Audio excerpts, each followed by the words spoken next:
Here's Wolf Bane loading his new Winchester 1873. Alright.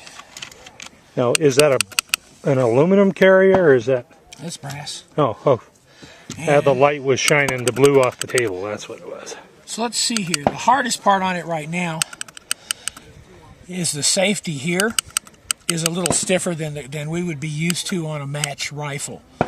You know, you kind of got to make sure you're going to pull it back a little bit when you go to shoot it.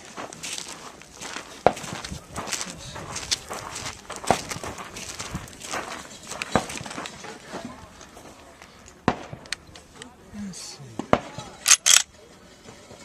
see.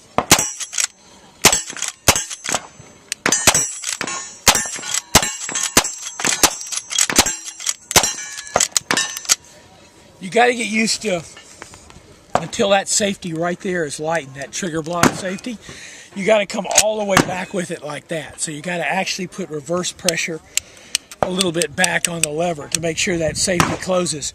My understanding is that's a really simple spring, which should make it pretty easy to use. Obviously, the usual sights that we would immediately file off flat, and I'm used to a lot bigger brass bead than that. A little bit more precision in this rifle. You can see on the stroke, that's a full stroke. So typically a short stroke would be right about there. And a birdie oftentimes will be new out of the box right about there. So that's how, sort of a mid-level stroke. Can you run this gun in SAS the way it is? Yeah. You won't want to. It's going to Ken Griner next week. And of course, Griner's going to take it apart and see what makes it tick. And then we'll have a pretty good idea of what needs to be done with it. You know, how long it's going to take to actually set up links for it. But on the whole, it looks a lot like a gun that's made at Maruku. They're very good at what they do.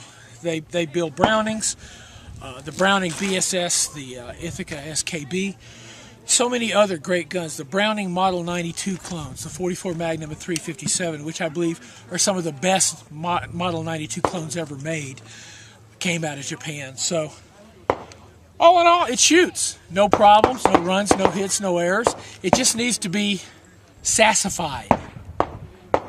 Alrighty, thank you very much.